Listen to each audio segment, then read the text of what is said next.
여러분은 성령의 사람입니까? 성령의 인도함을 받아 성령의 역사를 나타내는 사람을 성령의 사람이라고 보통 말을 합니다. 성령의 사람은 능력이 있습니다. 성령께서 함께 하시기 때문에 내가 가진 능력보다 더 놀라운 성령의 능력이 그 가운데 나타납니다. 이 역사하심이 있기 때문에 어떤 상황에서도 성령의 사람은 자신이 하고 있는 것, 또 자신이 모든 하는 일을 통해서 하나님을 나타낸다는 그런 마음이 그 가운데 있습니다. 성령의 사람은 내가 준비되지 않아서 무엇을 못합니다, 그렇게 얘기하지 않습니다.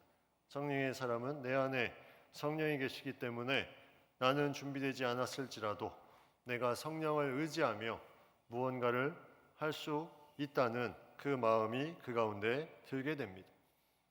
내 육신의 연약함도, 내 마음의 불편함도, 내 어려운 문제도 내가 감당할 수 없지만 성령의 사람은 그것을 맡길 수 있기 때문에 그것을 통해서 내가 더욱더 하나님께 가까이 나아가는 귀한 발걸음을 걷게 됩니다.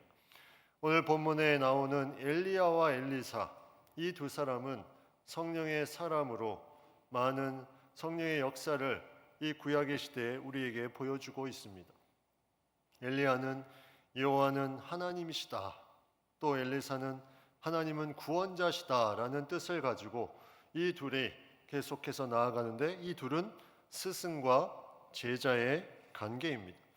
성경의 스승과 제자의, 그리고 리더와 후계자의 그런 모습들을 많이 보게 되는데, 엘리야와 엘리사, 또 이 앞에 나오는 모세와 여호수아, 또 예수님과 제자들 바울과 디모데와 디도와 같은 그런 관계성이 많이 나옵니다. 그 모든 사람들의 공통점은 성령의 사람을 따라갔다는 것입니다. 엘리사도 따라갔습니다. 성경의 이 따라감을 통해서 나타나는 많은 역사들이 계속해서 복음의 역사로 우리에게 보여주고 있습니다. 엘리사가 어떻게 엘리야의 제자가 되었습니까? 엘리사는 원래 농부 출신입니다. 그가 밭을 갈고 있는데 엘리야가 와서 그를 부르자 그가 소를 나누어 주고, 또 그가 사용했던 농기구들을 다 불에 태워버리고 그는 엘리야를 따라갑니다. 다시 말하면 자신의 삶의 모든 것을 다 내려놓고 엘리야를 따라갔다는 것입니다. 왜 그랬을까? 왜? 한 가지 이유밖에 생각이 나는 것이 없습니다. 그것은 바로 엘리야가 성령의 사람이기 때문입니다. 성령의 사람이기 때문에 이 믿음을 가진 엘리사가 자신이 하고 있는 밭의 일, 또 기구들, 자신이 키우는 소들, 이것들을 다 나누어 주고 버리고 따라가게 됩니다. 그렇게 따라가는 과정 속에 엘리야와 엘리사가 이제는 이별할 시간이 가까워져 오고 있습니다. 오늘 성경 읽은 말씀 1절에 여호와께서 해오리 바람으로 엘리야를 하늘로 올리고자 하실 때에 이제 엘리야는 특별한 죽음을 맞이한 인물로 알려져 있습니다. 엘리야는 죽지 않고 올려져 있는 승천한 그런 존재로 성경에 나타나 있습니다. 근데 그러한 올리고자 하는 그 전에 엘리야가 엘리사와 더불어 길갈에서 나가며 서로 여러 가지를 계속해서 얘기하는 가운데 이 엘리야가 엘리사에게 하는 말이 너는 여기에 머물러 있으라. 하나님은 엘리야를 베델로 부르셨는데 엘리사 자신이 제자로서 불렀던 이 엘리사를 여기에 머물러 있으라고 말합니다. 왜 그랬을까? 베델이라는 곳은 어떤 곳입니까? 베델은 이스라엘이 북이스라엘과 남유다로 나눠지고 나서 북이스라엘의 여로보암 왕이 두 금송아지 우상을 섬겼는데 그 우상이 세워진 한 군데가 이 베델입니다. 베델은 우상이 가득한 곳이었습니다. 그래서 그 우상이 가득한 베델 사람 히엘이라는 사람이 여리고 성이 무너지고 나서 이 여리고 성을 다시 세우는 자는 저주를 받는다. 맏아들과 막내 아들이 죽게 될 것이다 말씀하셨는데, 베델은 우상이 가득한 곳이기 때문에 이 말씀이 없습니다. 말씀을 믿지 않고 말씀이 전파되지 않아서 결국은 베델 사람 히엘이 그 여리고 성을 다시 세우게 되고, 그의 맏아들과 막내 아들이 그 저주의 말씀대로 그대로 이루어져서 다 아들을 잃게 됩니다. 우상을 숭배하는 베델 땅에 엘리야가 하나님의 부르심을 가지고 나아가는 가운데 엘리사를 여기 머물라고 얘기를 하며 나아갑니다. 힘든 일이 그 가운데 있을 것을 알기 때문에 엘리사에게 엘리야가 여기 머물라고 말을 하고 있습니다. 그 다음에 간 곳이 여리고입니다. 이 엘리사는 여기 머물라고 했지만 그가 맹세하면서 엘리야를 따라갑니다. 근데 여리고에 갈 때도 또 똑같이 엘리야가 말합니다. 여기 머물라. 여리고라는 지역은 또 놀라운 역사가 나타난 곳입니다. 이스라엘 백성이 가나안에 들어간 첫 번째 성이 이 여리고였는데, 이스라엘 백성이 7일 동안 13바퀴를 돌게 되고 그 돌을 통해서 여리고성이 말씀대로 무너지는 놀라운 역사가 나타납니다. 이 여리고성에 성령의 사람이 부름을 받아 나아갔고, 엘리야는 다시 엘리사에게 베델에 머물러 있으라 그렇게 말합니다. 그런데 엘리사는 다시 엘리야를 따라 나아갑니다. 그 다음에 간 곳이 요단입니다. 요단은 또 놀라운 역사가 있었던 날이죠. 여기에 이스라엘 백성들이 가나안에 들어갈 때 이 요단강이 앞에 있었는데, 제사장이 물에 발을 딛자마자 요단강 물이 갈라지게 됩니다. 홍해가 갈라지듯이. 그래서 이스라엘 백성들이 그 땅을 요단 바닥을 통해서 밟게 되는 놀라운 역사가 나타납니다.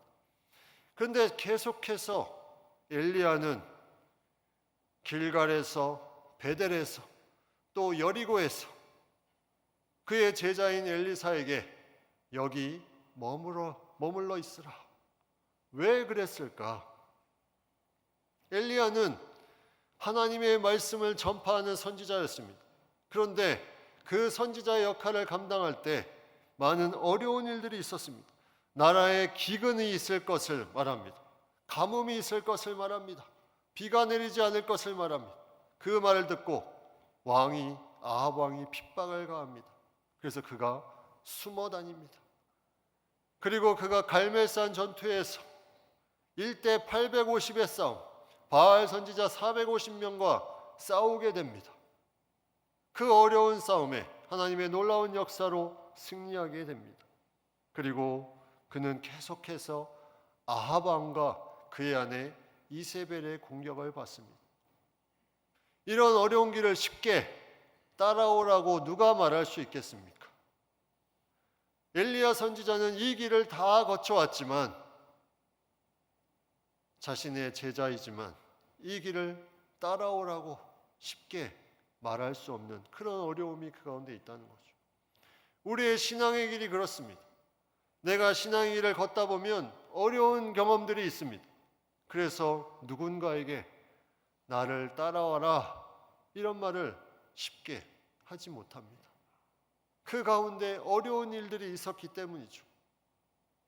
특히 믿음이 연약한 사람들은 이 말을 듣고 더욱더 그런 말을 하기가 쉽지가 않습니다. 그 말에 부담을 가지기 때문에. 엘리야는 그 엄중한 자신의 선지자로서의 역할을 잘 감당하고 하늘로 올리우기 전에 엘리사에게 계속해서 머물러 있으라.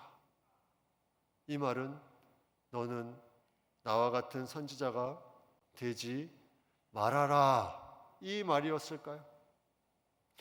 근데 놀랍게도 이 모든 상황 가운데 엘리야는 하나님이 주신 그 엘리사에 대한 약속의 말씀이 이미 있었습니다. 너를 대신하여 선지자로 엘리사를 세워라. 이 말씀을 들었던 엘리야가 엘리사를 따라오지 못하게 계속해서 막았던 것은 그가 선지자가 되지 못하게 한 것이 아니라 이 엘리사가 진정 하나님이 주신 마음을 가지고 그 길을 스스로 자원해서 잘 따라올 수 있도록 기도하는 마음으로 그에게 계속해서 얘기한 것입니다. 어떻게 보면 일종의 테스트라고 할 수 있습니다.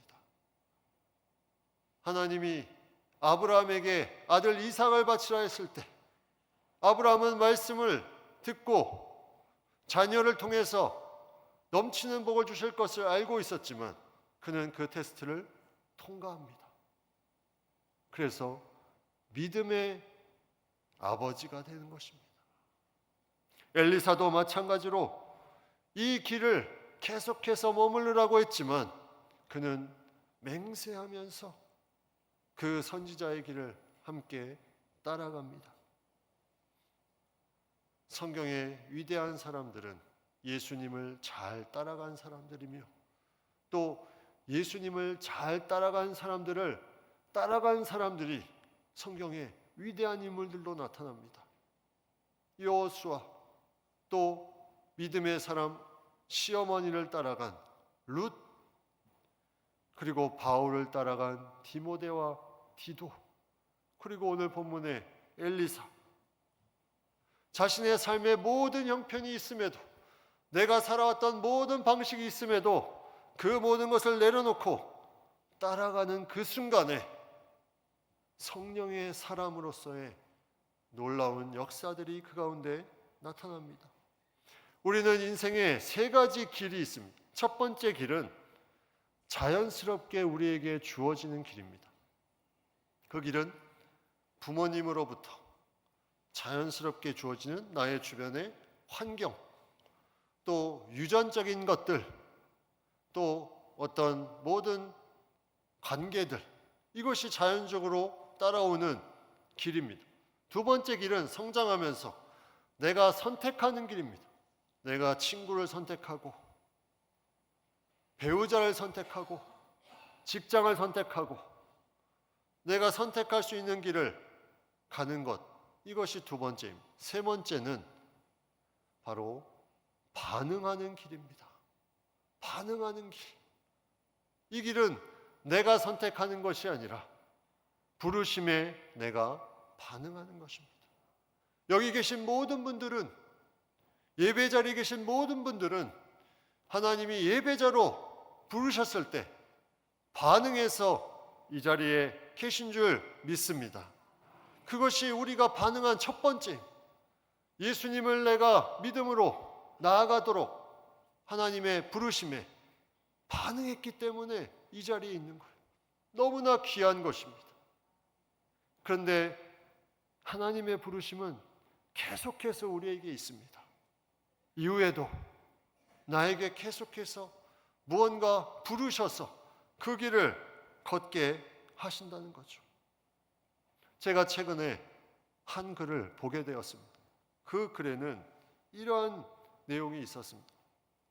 인간은 두 종류의 사람이 있는데 한 사람은 걷는 사람이고 한 사람은 가는 사람이다. 이 두 개의 차이가 무엇일까요? 걷는 사람은 가는 사람과 겉으로는 동일하게 보이지만 걷는 사람은 목적이 없이 계속 일상적인 일로 바쁘게 자신의 일을 하면서 그렇게 살아가는 사람이 걷는 사람이면, 가는 사람은 분명한 목적지와 방향이 있다는 것입니다. 이게 중요한 차이입니다. 가는 사람은 목적지와 방향이 있습니다. 걷는 사람과 다릅니다. 우리가 산을 갈 때도 그냥 걷는 사람은 헤맬 수밖에 없죠. 그런데 목적지가 명확한 사람, 가는 사람은 그곳을 향해서 계속 올라갑니다.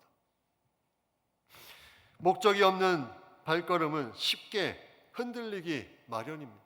그런데 분명한 목적이 있다면 어떤 어려움도 견뎌낼 힘이 그 가운데 있습니다. 힘들 때는 잠시 쉬어가도 괜찮습니다. 중요한 거는 계속해서 목적지를 향해서 가는 것입니다. 우리는 걷는 자가 아니라 가는 자라는 겁니다. 성령의 사람은 걷는 존재가 아니라 가는 존재라는 것입니다. 분명한 목적지가 있습니다. 예수님을 따라갈 때, 성령의 사람을 따라갈 때 우리는 가는 사람이 됩니다. 주변에 누군가 성령의 사람이 이끌어준다면 그게 복입니다. 내 주변에 따라갈 사람이 많이 보인다면 그게 복입니다. 따라갈 사람이 보이지 않는다면 내가 그러한 따라올 수 있는 존재가 되어주도록 내가 성령의 사람이 되도록 힘쓰는 것, 이것이 아름다운 모습입니다. 따라가는 것, 여기에는 놀라운 영적인 체험들을 많이 하게 됩니다. 오늘 엘리사가 엘리야를 잘 따라갔습니다. 계속해서 머물러 있으라 했지만 따라왔습니다. 따라옴이 복이요. 그 가운데 하나님을 만나게 되고 성령의 놀라운 역사를 경험하게 됩니다. 이 예배 시간에 따라온 사람들 분명히 있습니다. 그분들에게 하나님의 놀라운 만지심과 치유하심이 있기를 간절히 축복합니다. 그분들이 따라왔기 때문에 하나님이 놀라운 성령의 체험을 이루어 주십니다. 오늘 본문에 이 엘리사가 따라가서 어떠한 체험을 했습니까? 8절에 보시면 엘리야가 겉옷을 가지고 말아 물을 치매 물이 이리저리 갈라지고 두 사람이 마른 땅 위로 건너더라. 가나안 땅에 들어갔을 때 그 체험을 합니다. 그리고 엘리사는 엘리야가 승천하는 모습을 그대로 지켜보게 됩니다. 엘리야와 엘리사가 걸어갔던 이 길갈과 베델과 여리고와 요단, 이 땅은 놀랍게도 여호수아가 가나안에 들어갈 때 밟았던 땅과 정확하게 일치를 하고 있습니다. 과연 이 땅을 통해서 알려주는 것이 무엇일까? 물론 순서는 다르지만 길갈과 베델과 여리고와 요단, 먼저 길갈은 요단은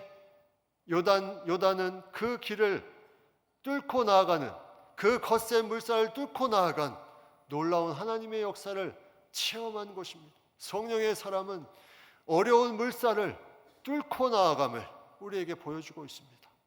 그리고 그 다음에 거쳤던 여리고, 가나안 땅에 들어가기 위해서 첫 번째 성, 이 여리고에서 바로 하나님께서 놀라운 역사로 여리고 성이 무너지는 것을 보여주셨습니다. 성령의 사람은 내가 가지고 있는 그 앞에 있는 장애물, 어려움들, 하나님께서 그 모든 것을 무너뜨려 주시는 놀라운 역사를 경험하게 됩니다. 그리고 여리고에 가기 전에 거쳤던 길갈에 12지파의 한 지파에 한 돌씩 거기에 비석을 세웁니다. 그것은 바로 하나님의 은혜를 자랑하며 나타내며 대대손손 이것을 얻기를 바라는 그런 성령의 사람의 발걸음을 거기에서 볼 수가 있습니다. 그리고 이 모든 것에 마지막에 거쳤던 베델, 아이성 전투를 앞두고 거쳤던 이 베델, 여기는 바로 우상이 즐비한 것이었지만 성령의 사람은 하나님의 마음으로 그 우상을 깨트리며 나아갈 수 있음을 우리에게 보여줍니다. 이스라엘 백성이 가나안 땅을 들어갔다는 것은 하나님의 약속하신 땅을 가는 것이며, 엘리사가 엘리야를 따라갔다는 것은 성령의 사람의 길을 따라가는 것이며, 이것은 우리가 천국의 길에 계속해서 나아가는 길이 바로 성령의 사람의 길임을 우리에게 알려주고 있습니다. 많은 체험을 이 가운데 경험하게 되는 것, 믿음의 사람을 따라가는 것, 이것이 너무나 중요합니다. 제가 30여 년 전에 단기 선교를 아프리카로 간 적이 있는데, 그곳에 주관한 선교단체에서 많은 약품을, 그 사람들이 그 당시에는 약이 없어서 다 우리는 쉽게 약을 구해서 살 수 있는데 그들이 그냥 죽는 모습에 선교사님이 요청이 와서 그 약들을 어떻게 가져갈 수 있을까? 분명히 그 나라에 많은 약품들이 같이 오면은 걸리게 되는데, 그래서 이것을 안 가져가지 않고 가져가기 위해서 기도하기 시작했습니다. 저는 이것이 그 당시에는 평신도로 너무나 무모한 것이다 생각했습니다.